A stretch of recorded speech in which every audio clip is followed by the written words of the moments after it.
Alright guys, I'll try and keep this video shorter because it's kind of cold out here, but let's talk a little bit about what this Demiurge is, or devil entity that presumably controls this reality, right? This is, you've heard many prophets say, be in this world but not of it. We're in Maya, we're in illusion. So what is this being, this entity? The Gnostics believe that Sophia, who I don't necessarily take as the supreme creator, the source being, she is an emanation of source, I believe, potentially. I believe her to be the mother of Lucifer as well. Lucifer potentially being tied to the Demiurge.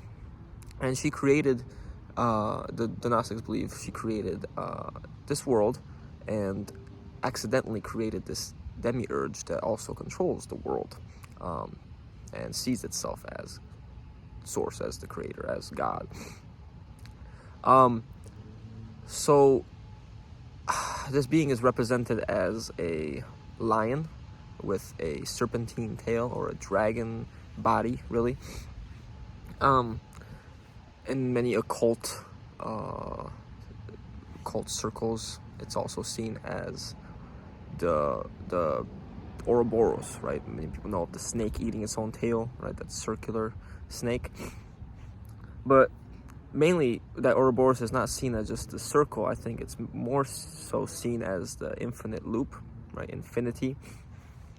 And many people want to be infinite, but I think infinity is bound by time, which is what this Demiurge is, which I'll get to in a second, because the infinity is the 8 on its side, and in numerology, the 8 represents Saturn, represents time.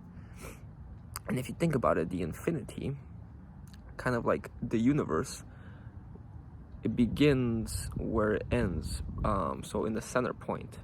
And think of 2 universes expanding outwards, right, from that central point, which is what our universe has been doing. But as you may know, or as science may have theories or even recently discovered, and what I think, there are mirror universes. I don't know if you've ever seen Dragon Ball Super. In Dragon Ball Super, there are actually 13 universes. 12 universes. But from 1 to 12. But let's say there are 2 sets. There are mirrors of each other, and these sets add up 13. For example, 1 and 12, 2 and 11, 3 and 10. And I think that is very similar to astrology. But back to my Ouroboros point. So basically, take, let's say, our universe, let's say, is universe 1.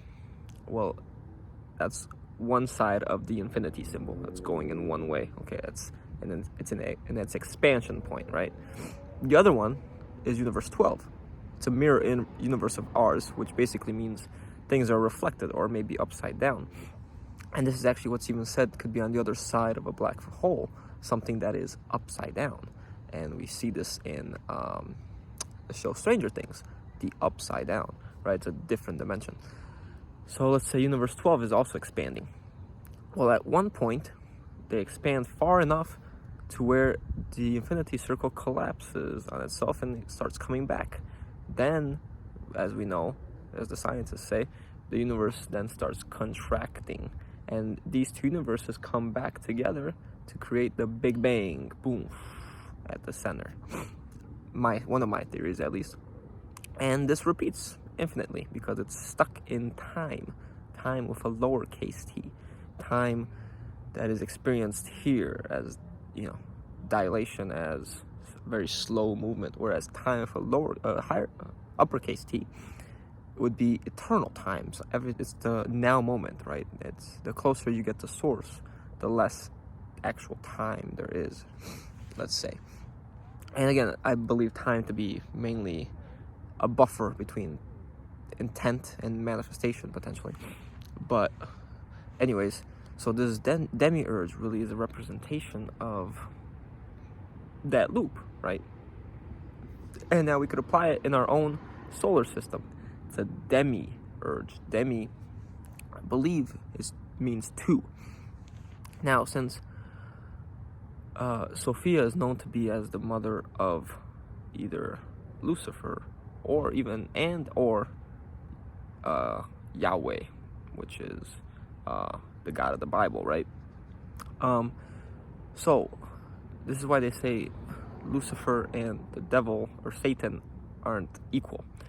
Lucifer could potentially be what we know as our sun, the light bringer, the light bearer, because that rises every night, every morning, right? That brings the light. That is one half of the duality, the white. The dark would be, like as it's believed in Egyptian mythology, Set or Saturn. You know, some people could say it's the moon, but I think it's rather the dark side would be Saturn, because in numerology we have Sun, which is the one, which is the conscious self, the ego, right? Lucifer was about the ego, and Saturn, the subconscious self, which is what's really running the show behind the scenes, right? And Saturn was also potentially a sun, and it was taken out. That's why the one eye symbolism, right? So it became darker. It became from a 1 to a 0, and that's where we have the 1 0, the 10, the say 10. You say the number 10. That's where we have the duality. So in one half of the infinity loop, we could have the sun, Lucifer. The other half would be Saturn, Satan. Okay. Now going back to its actual image, the Demiurge image of the lion, right? The head of a lion with the body of a dragon. This is actually seen as characters or archetypes in astrology.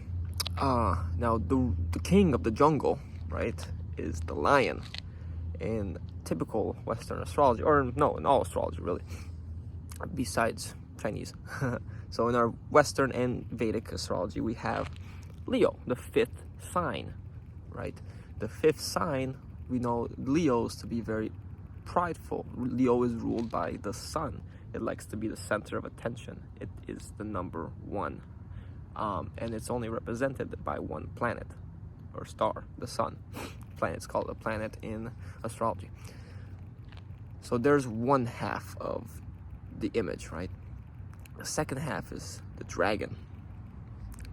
In Chinese astrology, the fifth sign, again, is the dragon, right? We have 11 signs of animals that we know to be true, but the 12th sign is somehow seen as fictitious, when really it potentially existed, and I believe still exists, whether it's in the physical or the astrals, and governs this reality. So there we go. Both of the representations of these signs, the Leo and the dragon, are very similar. They like to control, they like to be the center of attention, they seek power, they act through force. They are kind of the leaders of the whole zodiac and the apex predators of that. Now, I did say astrology. The astrological wheel represents Ouroboros, aka time, aka the infinite reincarnation loop, right? You go through all of these signs potentially until you end up being the apex predator, and then you do it all over again, right? It's this infinite loop of up and down, up and down. Oh, you feel good this one life to make you come back the next life, and then you get a bunch of chaos in your life, and you go back, and they tell you, oh, well, that was just this life. Now you can have a better life, right? It's up and down, up and down. So they keep you going to create this polarity, this duality, this energy extraction potentially. And I believe the Demiurge really is this supreme dragon, right? Supreme figure of all the other lower entities governing this reality, which are potentially dragons and reptilians. Now, I say this because these things have come up in many regressive hypnosis therapies, or subconscious healings, where practitioners are pulling away these entities from people's aura or energetic field, and they're all of a sudden seeing these figures. Now, some people are more advanced and some people are less advanced. Some people only see the reptilian version. Other people can actually see the whole royal dragons. And let's get into this higher extreme more so. Now, these higher beings, these dragons, are basically reptilians, but they've learned how to fly. They've developed wings. They're more evolved. And presumably, just like we have on Earth, there is a royal bloodline of these things that have a white coat. They have a white, it's a white race. They all appear white. And these are kind of at the pinnacle of the pyramid, the top of the food chain. And they're the ones that really hold most of the power in the hierarchy. Of course, run by this being, this Demiurge, demigod, whatever it likes to be called. In essence, though, they have no power. We as humans, as beings from higher dimensions, however, so we may have gotten stuck here, kind of deceptively tricked, deceptively manipulated into coming here.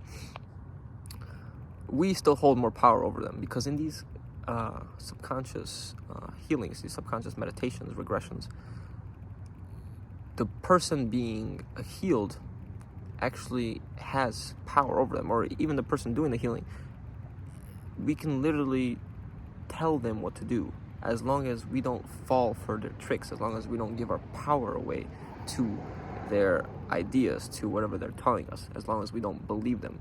If we keep pestering them and telling and asking for the truth, or demanding the truth, and then literally we can physically manipulate these beings to do as we wish. We can hang them upside down by their tails if we so choose. That's why this realm has effectively no power over us, because we are the ones with the manifestation power, with the creation power. Like I said, the Gnostic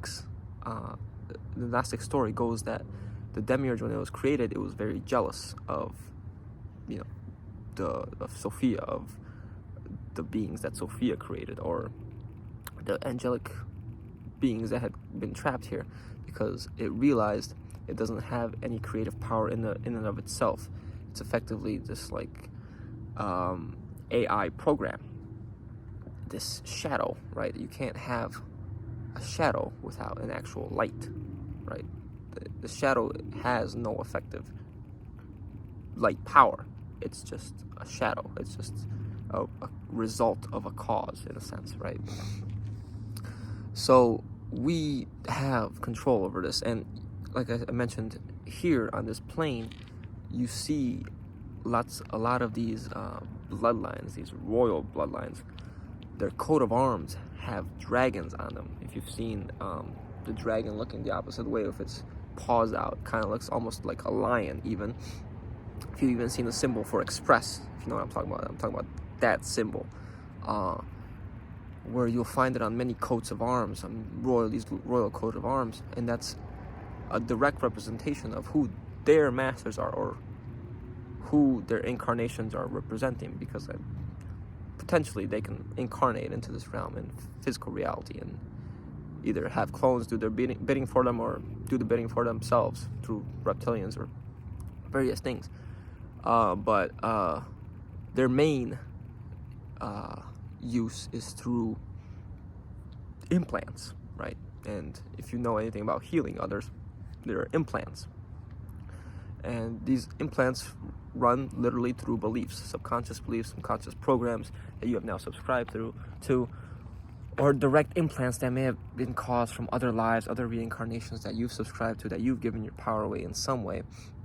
And they manipulate, kind of like puppets on puppet strings, people around you, yourself, various events in your life, if you're still connected to them, if you still have given your power away. If you haven't done this inner shadow work to get out of this script, remember how I've been talking about how your life really is much of a script, something run kind of out of your control, because you think you're making the decisions, but it's really the programs inside you making these decisions. We don't actually have free will until we've transcended these reactions, these base urges, that we've been stuck in, right? So they control you through these things. They manipulate your reality around you to create what they desire, right? A direct example of this can be seen in false light, where, you know, you may be seeing certain messages all over the internet, and they're giving you all this, you know, extravagant and crazy news that something may happen, and it's causing a false hope inside you to then potentially wait and do nothing with your life as a result. And they continue to control you with these news and gives you a false high, a false positivity, right? A toxic positivity that you never decide to, you know, even reflect upon your own way of being and how you've been living your own life thus far. There was another point I wanted to make regarding that. But basically, this life is reflected in your astrology, in your numerology, right? And if you just go along with the script, then these things you were potentially manipulated into outside of this dimension, in the astrals, through your life review or whatever various means, will keep on happening. And that's why I've come to the conclusion that you must actually transcend astrology. You must transcend your own astrological qualities and script in your reincarnation by detaching from these things, by being in this world but not of it, right? By not attaching to all these vices and the planets who could potentially be the archons that the Gnostics were also talking about, right? 7 planets representing the 7 deadly sins that you can fall prey to, with the sun potentially being the worst of them all, the ego, right? The sun ruling the ego self. And I'm not saying there aren't dual aspects to each of these things. For example, Venus being love could also be hate. Sun being ego could also be the soul, the actual soul portal that we came in through into this reality, through the sun and then through the moon, which facilitates this reincarnation trap. But mainly the sun is that ego. That's why the lions, the Leo, Leos are prides, because pride is literally probably one of the worst sins to fall prey to. And that's why Source always serves the humble, those that can put their selfish desires to the side and let the will of a higher self, their own higher self, and then Source really take over. So yeah, that's kind of my theory about everything regarding that and the Demiurge, and what that could potentially be, and what could really be running this reality, this matrix, this simulation. And hope you gained something out of this. Hope it made sense. Leave some comments below, subscribe and like. All right, have a good night.